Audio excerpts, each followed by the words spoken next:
Saya tuan, orang kaya. Lalu saking kayanya dulu orang kalau sudah kaya, sebelum Islam datang, dia punya budak, hamba saya. Maka waktu saya makan, ini budak-budak ini tak boleh makan. Tapi pas saya mengambil daging ikan, saya masukkanlah daging ikan itu ke piring budak. Waktu saya ambil udang, saya potong sedikit, saya kasih ke piring budak. Makanan yang saya masukkan ke piring budak saya tadi disebut dengan, itulah dia asal muasal kata rezeki. Makanya orang kalau tak makan, kau sudah makan? Belum ada rezeki lagi hari ini. Ini rezeki makna khusus, sempit, hanya makanan saja. Lalu setelah Islam datang, maka rezeki menurut Islam, rezeki menurut Islam maknanya luas. Apa itu rezeki menurut Islam?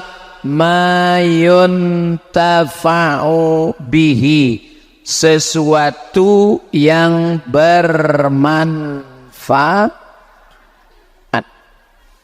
Ibu punya kawan suka membawa pengajian, rezeki atau tidak? Rezeki. Bisa ibu makan kawan itu. Tapi tadi katanya makna rezeki makanan yang diberi tuan kepada budak. Itu makna khusus. Makna umum adalah semua yang bermanfaat. Maka semua yang mendatangkan manfaat adalah rezeki. Itu di luar ada mobil parkir. Apakah mobil itu rezeki? Jangan jawab dulu. Di luar sana ada mobil parkir. Apakah mobil itu rezeki? Tengok dulu. Kalau dia mendatangkan manfaat, maka dia. Kalau mobil itu bawa sabu-sabu, tidak rezeki. Suami ibu rezeki. Udah ada yang belum dapat? Mudah-mudahan dapat insyaallah. Amin. Suami ibu rezeki, tapi tak pernah ngasih uang belanja. Muka ibu kadang-kadang hijau, kadang-kadang biru. Cakapnya kasar. Apakah dia rezeki? Bukan saya ngomong, ibu yang bilang. Tidak. Hati-hati pak. Bapak bukan dianggapnya rezeki. Balik dari sini bang, baru aku tahu kau rupanya bukan rezeki, hantu kau bang. Nah maka wahai suami, berubahlah kalian menjadi rezeki bagi istrimu. Betul? Nah sampai di sini jelas makna rezeki. Nanti kalau ada orang bertanya, dari mana tadi? Dari masjid. Masjid apa namanya?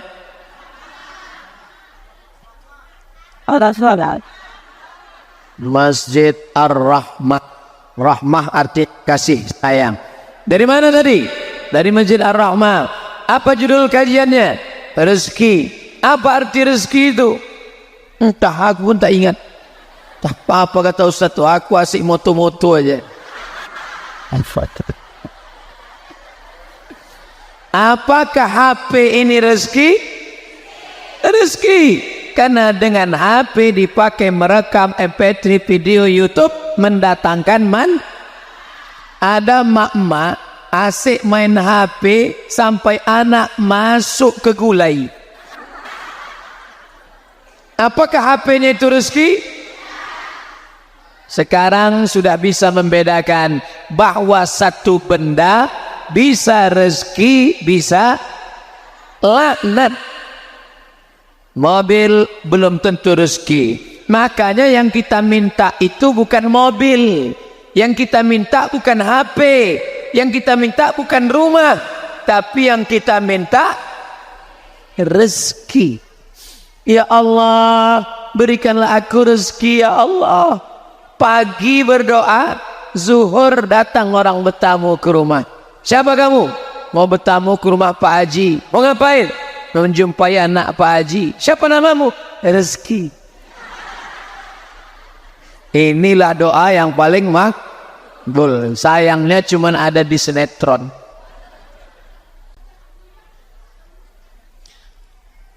Allahumma inna nas'aluka salamatan wa afiatan wa ziyadatan.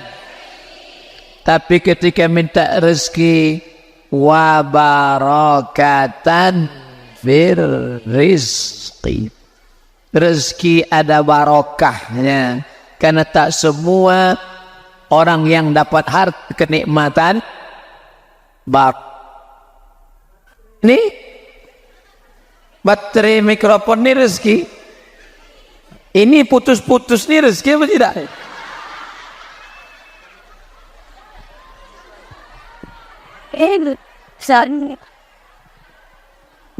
Hebat Masjid Ar-Rahmah ini.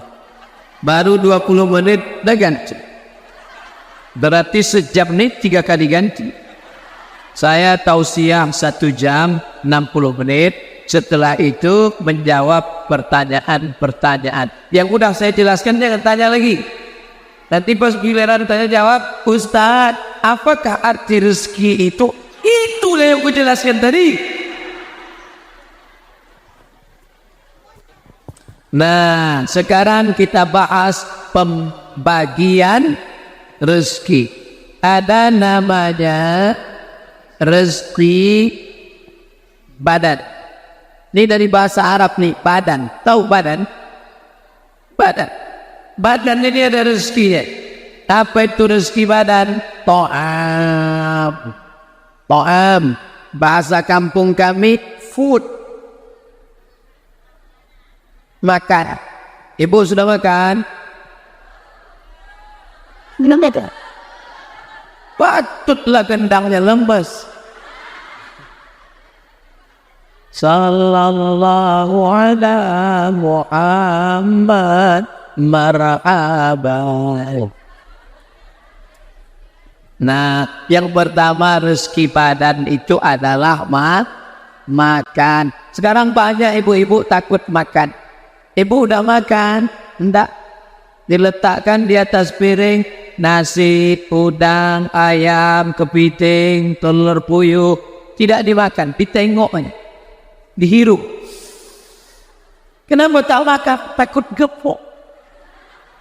Saya selama di Batam, pergi ke Tanjung Pinang, semalam di Moro, semua makanan makan nih saya makan. Mau kepiting, mau gonggong, mau dari dulu. Pergi ke Sulawesi, makan. Pergi ke Banjarmasin, makan. Pergi ke Aceh, makan. Ada gemuk-gemuk. Jadi ternyata orang gemuk itu bukan faktor makanannya, tapi faktor pola makan. Kalau pola makannya tepat, tidak menaikkan berat badan. Contohnya nih. Oleh sebab itu maka jangan takut makan. Ibu jangan takut, makan aja. Cuman jangan banyak. Nabi itu makan sedikit. Nabi itu makannya sedikit. Kita sikit-sikit makan. Sikit-sikit makan. Sampai sedang pengajian pun mengunyah.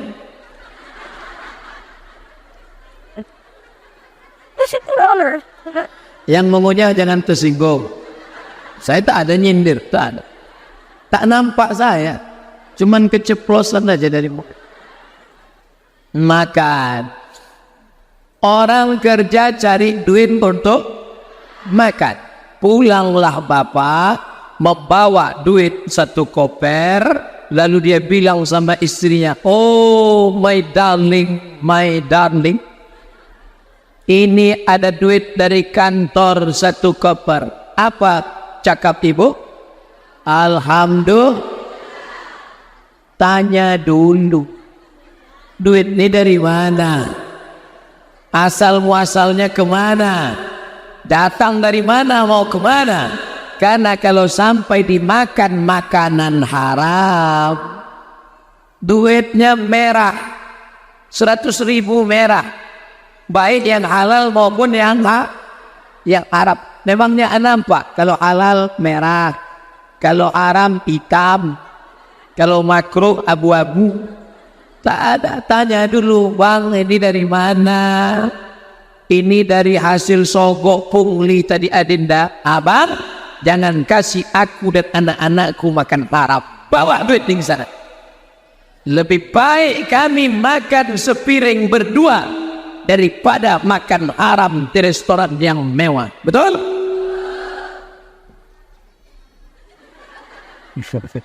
Ini berat ini cakap nih Bu.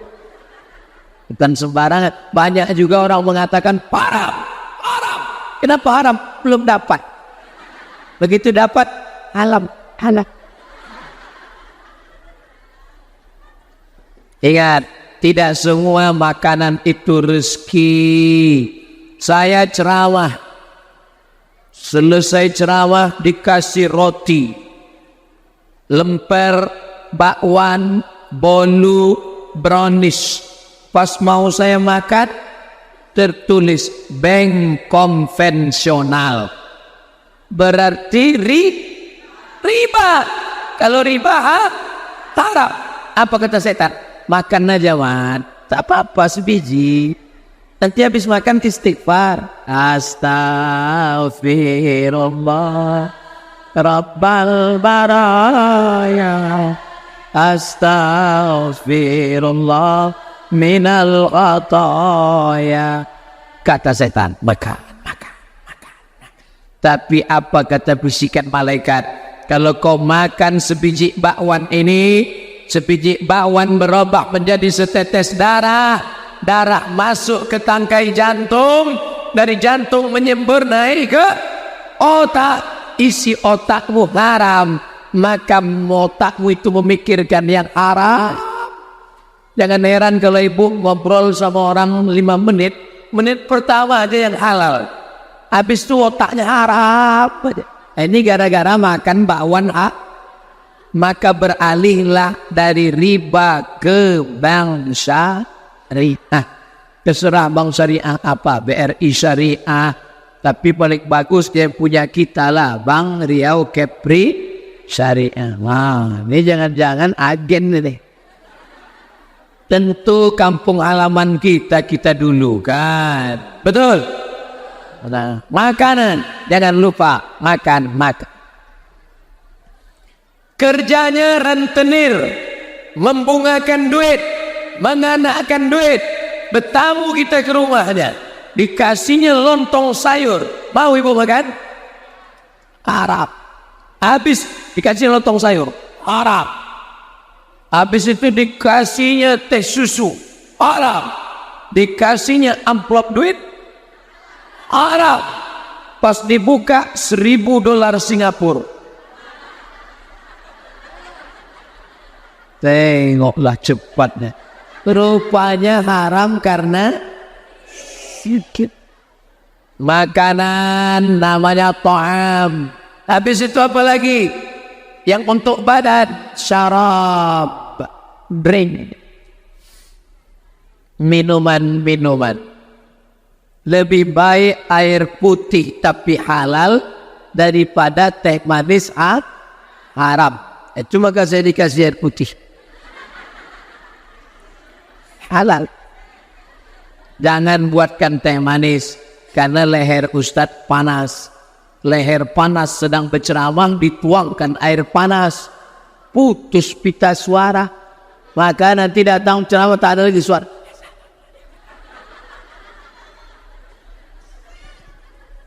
Maka bagus kasih air putih. Begitu juga nanti kalau ada tamu datang ke rumah, kasih aja air putih. Tak ada teh manis. Lebih baik air putih halal daripada teh manis Arab. Kau pelit bilang aja atau sebagai dalil. Diminum susu 1 gelas, diberi dari duit haram. 1 gelas susu berubah menjadi setetes darah. Setetes darah berubah menjadi daging. Daging membalut tulang belulang. Ayyuma lahmin nabata min haramin. Setiap daging di badan tumbuh dari yang haram, fannaru aulabi, tempatnya api neraka. Kalau gitu duit haram ini jangan belikan baju, Kalau begitu duit haram ini jangan belikan makanan, jangan belikan minuman, jangan belikan pakaian.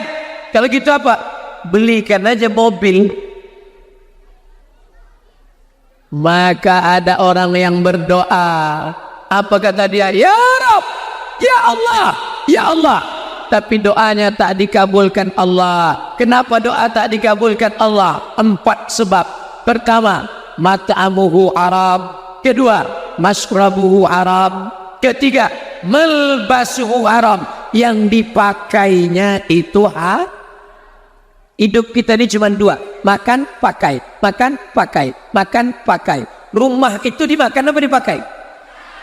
Ada orang makan rumah. Mobil itu dimakan apa dipakai? Dipakai. Maka engkau cuma 2. Makan, pakai. Jagalah makanmu halal dan pakaianmu halal. Berdoa siang malam, ya Allah kasihkan anakku soleh, berikan suami yang baik-baik, istri yang sejuk di mata, rumah yang berkah. Tapi karena makan dan pakainya haram, doanya tak dikabulkan Allah. Ini masalah rezeki ini mesti hati-hati. Karena sekarang orang tak peduli lagi masalah rezeki. Ini haram, ini haram, ini haram. Ustaz, yang haram aja yang payah. Ustaz, sedang yang haram aja payah. Apalagi yang tengok. Hafal semua. Ini kalau ada orang ngomong begitu nanti, sedang yang haram aja payah, apalagi yang halal. Ini orangnya belum mengaji. Makanya judul yang dipilih pengurus Masjid Ar-Rahmah, Masya Allah, kajian muslimah. Oh, patut mak-mak banyak. Saya tadi heran, kenapa perempuan aja isinya? Rupanya itulah pentingnya Ustadz, sebelum mulai baca dulu. Kajian muslimah, Majelis Taklim Ar-Rahmah bersama Ustadz Abdul Somad LCMA. Lagi cemas menghadapi ama-ama.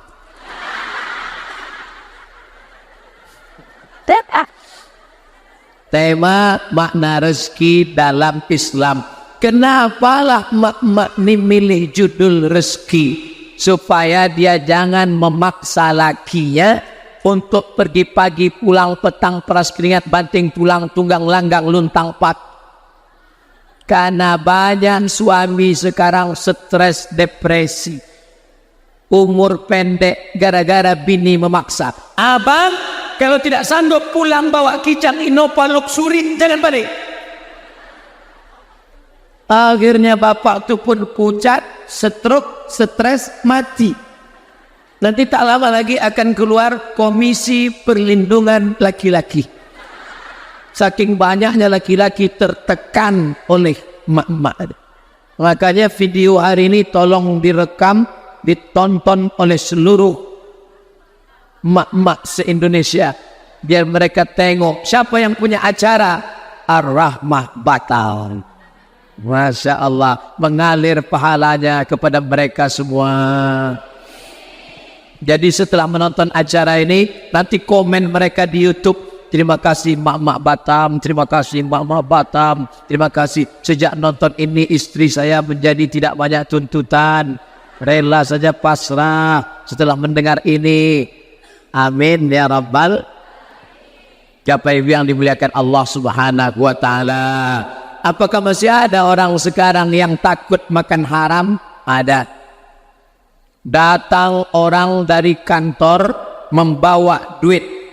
Ustadz Somad kenal sama Pak Anu? Kenal. Dulu kami datang ke kantornya, kami bawa duit sekoper. Karena kami mau melewatkan proyek. Pak, Bapak yang jebolkan proyek ini kan Pak? Ya, ini kami kasih duit 1 koper. Kami tahu anak Bapak sedang kuliah di Australia. Bapak perlu duit, gaji Bapak tak banyak.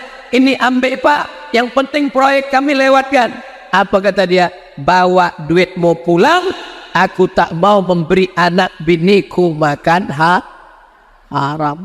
Kadang-kadang suami ini istiqomah, bini ini di rumah. Tapi bininya ini bukan anggota Ar-Rahmah. Kalau anggota ini baik-baik. Makanya suami-suami se-Indonesia, kalau ada yang tak baik, daftarkan segera menjadi anggota Majelis Taklim Ar-Rahmah. Mereka ini ikhlas semua, baik, orangnya ridho, orangnya sabar. Kasih sebulan 100.000, sabar.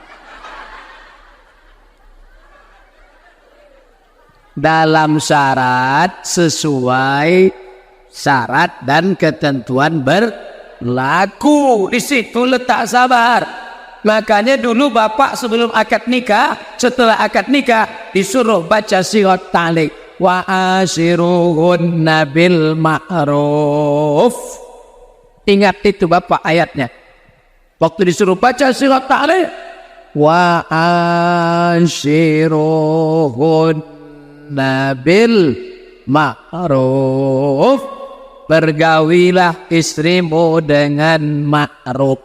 Ma'ruf artinya urf.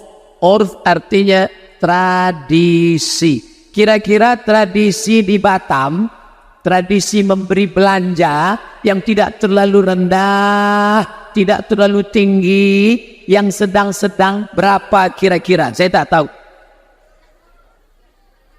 6 juta.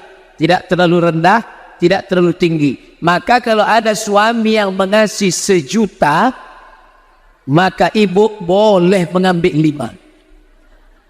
Saya ulang sekali lagi. Belanja itu ikut bil ma'ruf, of tradisi di satu daerah. Jangan pakai standar Amerika, mati tegak bapak itu nanti. Pakai standar dolar, walaupun dekat dari Singapura, jangan pakai standar Singapura, standar Batam. Tadi kata Pak Haji, tidak terlalu tinggi, tak terlalu rendah, 6 juta. Maka kalau ibu dikasih belanja 1, ibu wajib tanya dia, bang, ini kenapa segini?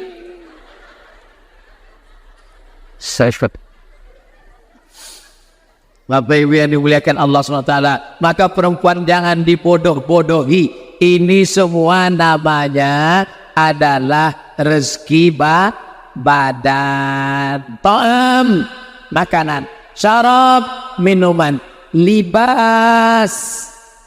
Libas bukan campur. Libas. Hunna libasul lakum. Perempuan ini pakaian bagi laki-laki. Abdul Somad berani berceramah memakai 3 lapis pakaian. Lapis pertama putih, lapis kedua ungu, lapis ketiga sorban. Kalau ada bapak-bapak sampai pakai 4 lapis, itu bukan kaya, demam. Dari pakaianlah kita tahu orang itu apa dan siapa. Dari mana bapak ibu tahu saya ustaz? Dari pakaian. Maka saya pakai ini. Coba kalau saya lepas ini, lepas pula ini. Ini gundul nih balik umroh. Lepas rambut panjang kemarin, entahlah. Kenapa Ustaz pakai sorban? Banyak orang tak kenal. Kalau saya datang pakai kemeja, nanti panitia bertanya, Ustaznya mana? Ustaznya mana? Sangkanya saya supir. Oleh sebab itu pakaian menentukan identitas. Gara-gara itulah maka Pak Kapolsek pakai pakaian polisi. Supaya jelas, jangan sampai nanti di jalan, sana Pak, sana, yang pakai sini. Aku ini polisi. Yang kau suruh-suruh. Tapi kalau udah kita pakai pakaian, maka jelas. Tapi sesuai. Polisi pakai pakaian polisi, tentara pakai pakaian tentara. Kalau ada preman pakai pakaian polisi, tangkap. Penipu, pembohong. Ibu sudah diberi Allah rezeki pakaian clothes, pakaian ibu yang baik-baik. Tadi kami sebelum di sini makan tadi, sebelum datang kemari makan di tempat makan tadi, sedih saya. Banyaklah orang Batam ini yang tak dapat rezeki, dapat pakaian. Lama saya tengok, astagfirullah, baju kurang kain, menengok ketiak itu hilang selera makan. Siang pula, siang panas, makanan tuh pedas, meleleh ya. Jadi Ustaz tengok tadi, tidak saya tengok, tertengok. Dia sedang makan, tengok, ay.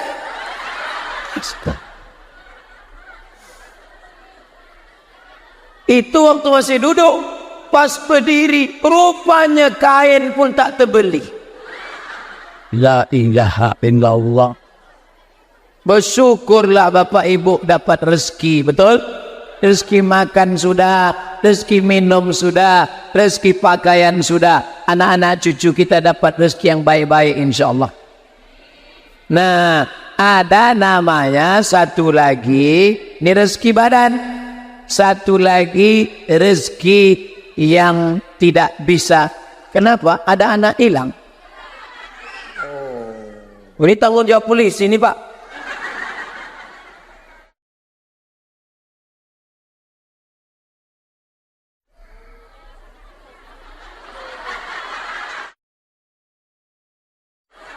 Masya Allah, bangga kita punya polisi. Anak ibu, alhamdulillah. Hah? Udah, alhamdulillah. Di tempat lain saya ceramah, banyaklah mak-mak minta doa supaya punya anak. Di Batam, anak bersera-sera. Masya Allah. Kira-kira mana yang lebih beruntung? Orang tempat lain atau Batam? Batam. Tempat lain, Ustaz, saya sudah nikah 10 tahun tak punya anak. Ustaz, umur saya udah 40 belum punya anak. Kenapa kau belum punya anak? Saya belum berbini. Ini namanya rezeki badan, rezeki fisik, rezeki zahir.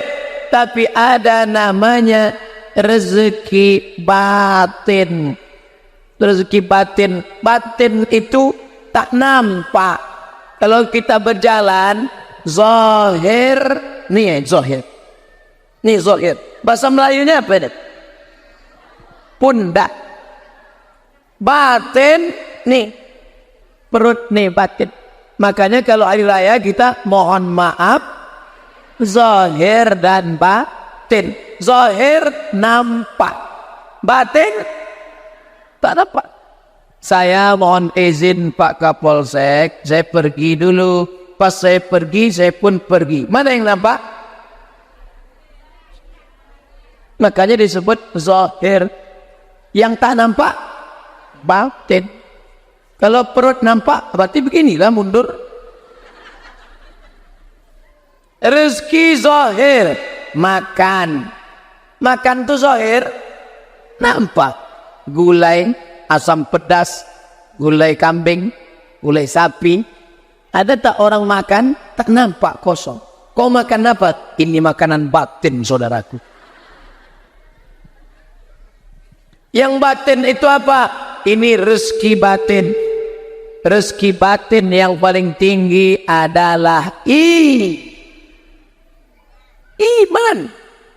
Imanlah rezeki yang paling hebat, yang mesti kita jaga. Makanya kita selalu berdoa, Allahumma inna nas'aluka salamatan fid din.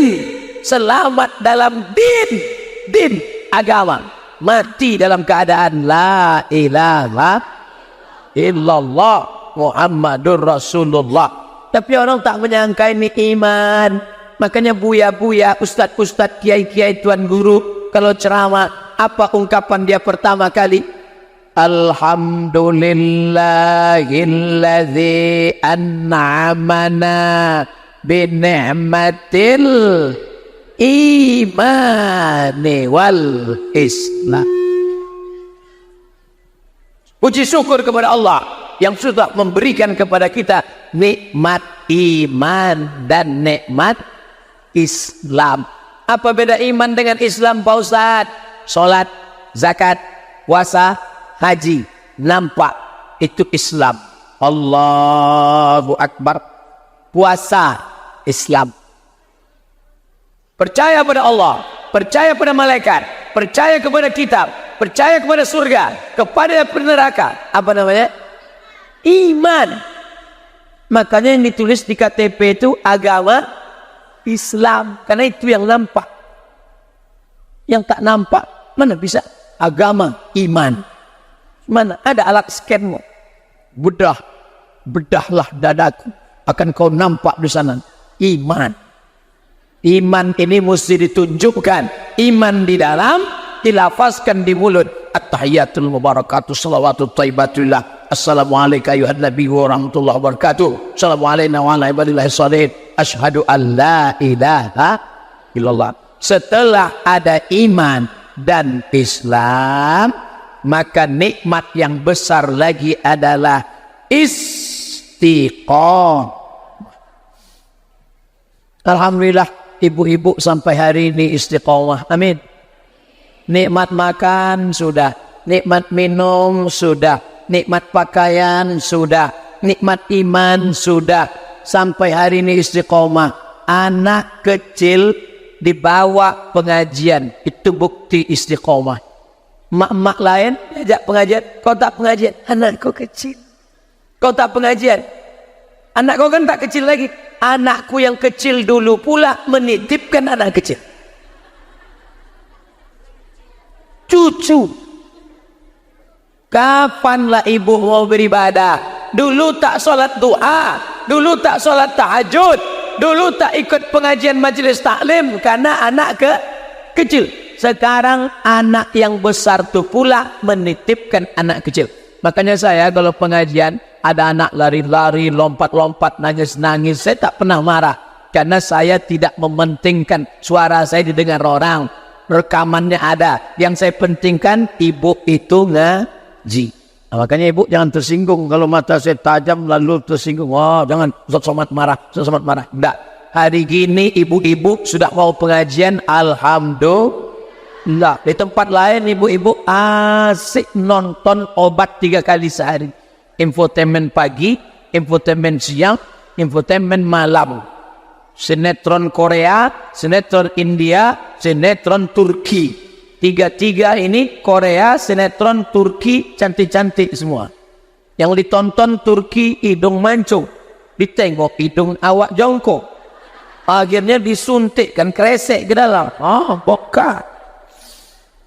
Ditonton pula sinetron Korea, putih, berkaca, teflon.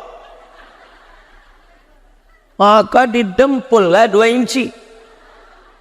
Sampai tempat pengajian itu kipas mati, meleleh lah. Hari gini ibu-ibu masih pengajian, alhamdulillah. Tapi jangan lupa, siapa yang membuat ibu tetap istiqomah, itu pun juga rezeki. Rupanya selama ini ibu punya tetangga, datang dia ke rumah ibu, "Bu, besok kita pengajian di majelis taklim Ar-Rahmah ya."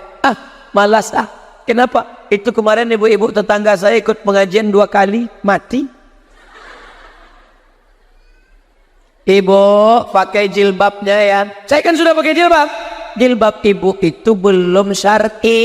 Jilbab apa itu? Syar'i itu nutup aurat panjang. Jilbab ibu ini jilbab pasrah tapi tak rela. Jilbab ibu ini kain panjang 2 meter, dililitkan di leher. Tapi setelah dia ikut pengajian, maka kawan ini juga adalah rezeki. Katakan nanti setelah pengajian ini, "Oh my friend, kau adalah rezeki yang dititipkan Allah kepadaku. Kau juga adalah rezeki yang dititipkan Allah kepadaku." Kira-kira ustadz yang ceramah ini rezeki apa tidak? Alhamdulillah.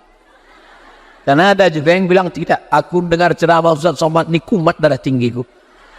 Mudahlah isinya menyinggung perasaan, suaranya pula menggelegar. Oke, kalau tak mau suara menggelegar, kita lembut-lembut aja sekarang.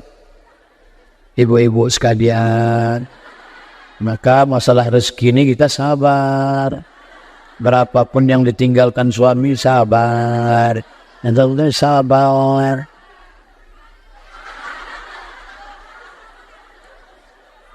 Artinya apa?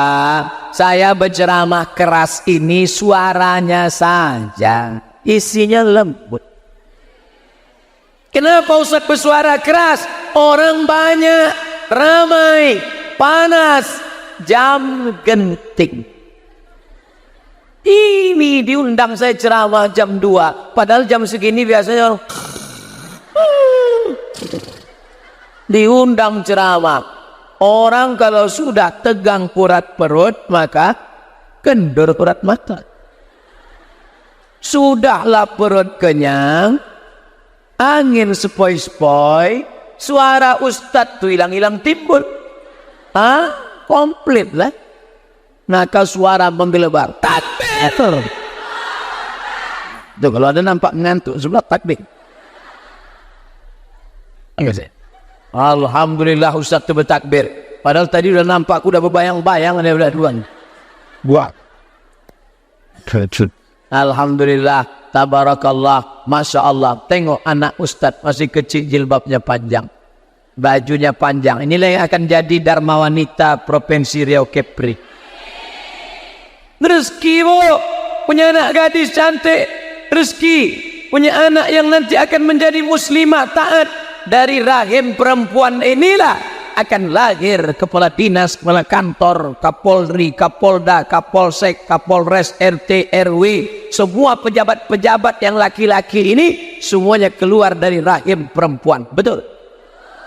Ada yang keluar dari tabung gas?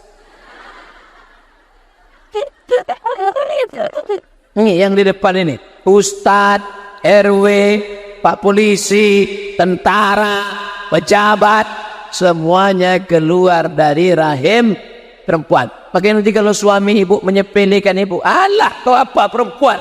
Bang, kau pun keluar dari perut perempuan. Cumana dia mau ngelak? Enggak, aku anak bencong.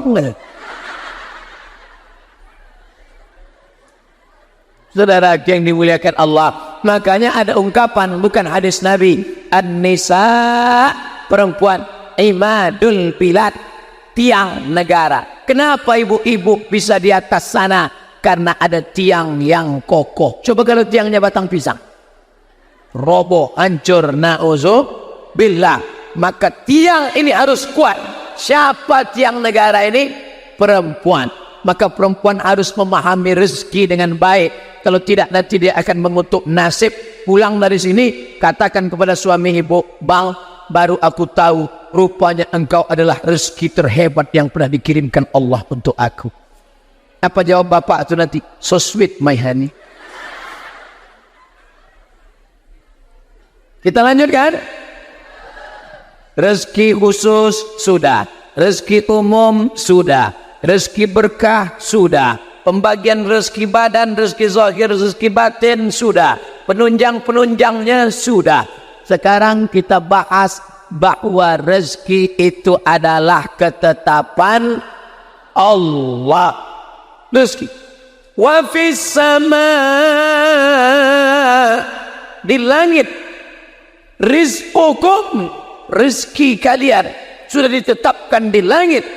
Wa ma tu'adun, semua dijanjikan Allah untuk kalian. Surga dan neraka sudah ditetapkan Allah, tapi ada usaha. Ini rezeki untuk Ustadz Somad, betul? Disediakan oleh panitia Majelis Taklim Ar-Rahmah. Ini untuk Ustadz Somad. Kira-kira kalau Ustadz tengok aja masuk ke mulut, harus ada usaha. Didekatkan tangan, dibuka tutupnya, didekatkan ke mulut, diminum. Kenapa tak Ustaz minum? Tak boleh minum berdiri. La yashrabanna ahadukum qa'iman, jangan minum berdiri. Faman nasya, siapa yang lupa, falyastaqi, minum berdiri, lupa muntahkan. Karena kalau masuk dia ke dalam, rupanya di dalam badan ini ada saringan. Kalau saringan ini kita berdiri, saringan ini telungkup. Tapi kalau kita duduk, saringannya terletak. Maka disaringnya lah air-air yang kotor, yang susah. Air itu kalau banyak pewarnanya, banyak bahan kimianya, berat buah pinggang kita menyaring. Kalau diminum dia berdiri, telungkup. Diminum duduk, telentang saringan. Maka bersihlah dia. Inilah saringan air yang gratis dari Allah Subhanahu wa ta'ala. Buah pinggang adalah rezeki, paru-paru adalah rezeki, nafas adalah rezeki. Maka mintalah rezeki yang barokah, anak berkah, keluarga berkah, ilmu berkah, mati berkah, masuk dalam surga bersama Nabi Muhammad sallallahu alaihi wasallam. Mudah-mudahan kita tak hanya dapat rezeki di dunia, mendapat rezeki pula nanti di akhirat. Amin ya rabbal alamin. Ini mesti dipahami dengan baik. Wa fis sama rizqukum wa ma tu'adun. Rezeki sudah ditetapkan Allah, tapi mesti ada usaha. Jangan habis pengajian ini besok bapak tak kerja. Besok hari Kamis, bukan tanggal merah. Bang, pergi kerja bang. Adinda, sudah ditetapkan Allah. Kalau gitu cakap suami ibu jangan ceramah. Jangan pula begitu kata bapak, bang duduk. Assalamualaikum. Kalau dia ngomong begitu, ibu senyum aja. Adinda, aku tak perlu pergi cari rezeki, sudah ditetapkan Allah. Kalau gitu tidur aja lah bang. Nanti jam 1 dia bangun kan, tanya aja, mana makanan kita? Sudah ditetapkan Allah. Oleh sebab itu maka dalam Islam kita diajarkan usaha. Ada seorang perempuan punya anak tak punya suami. Siapa namanya? Maryam. Banyak yang diam, rupanya banyak di kampung dia punya anak tak punya suami. Yang ada yang sahih, Maryam dituduh orang Yahudi berzina. Maryam berzina. Akhirnya Maryam pun larilah ke tepi Palestina, melahirkan anak laki-laki namanya Isa. Datang orang Yahudi mengejek, "Hai Maryam, kenapa kau hamil tak punya suami?" Maryam bersandar ke batang pohon kurma. Maka Allah berfirman kepada Maryam, apa kata Allah? Wa huzzi ilaiki, huzzi goncangkan, ilaiki ke pundakmu, bijid'in nakhlati, nakhlati korma, jiz'i pangkal batang korma. Ibu bersandar ke batang korma, baru melahirkan anak. Disuruh Allah goncangkan pangkal batang korma. Kenapa menggoncangnya pakai belakang? Karena dia baru melahirkan anak, tak bisa berdiri. Kenapa tak disuruh Allah goncang pakai tangan? Anak cuma megang, tak mungkin dikepitin. Pegang. Apa kata Allah? Goncangkan kepadamu pangkal batang korma. Untuk apa? Tusaqit, gugur, alaiki padamu, rutoban janiya. Apa arti rutob? Maryam yang baru melahirkan anak menggendong Isa, menggoncang batang korma, keluar korma dari atas, jatuh. Logika apa ini? Payah kalau cerita korma di Batam, karena saya belum pernah nengok korma berbuah. Tapi balik dari sini, ibu ramai-ramai satu grup majelis taklim cari pohon sawit. Sawit sama korma masih sepupu. Coba goncang ramai-ramai, jatuh dah. Kenapa perempuan yang sendiri baru melahirkan anak disuruh Allah menggoncang korma? Allah mau mengajari pada perempuan-perempuan usaha. Padahal kalau Allah mau, tak perlu kau goncang Maryam. Innama amruhu iza arada syai'an ayakula lahu kun. Jangankan buah korma, batangnya tumpang sekalian. Tapi karena Allah mau mengajarkan usaha. Jadi rezeki ini harus ada usaha. Berusaha mencari makanan halal, berusaha mencari minuman halal, berusaha mencari pakaian halal, berusaha ikut pengajian supaya terjaga iman dan Islam. Ada majelis taklim datang, ada Buya Yahya datang, ada Ustadz Fulan datang, ada Ustadz Somad datang, tak dapat tempat balik. Merajuk, beli paket 4 giga, tonton.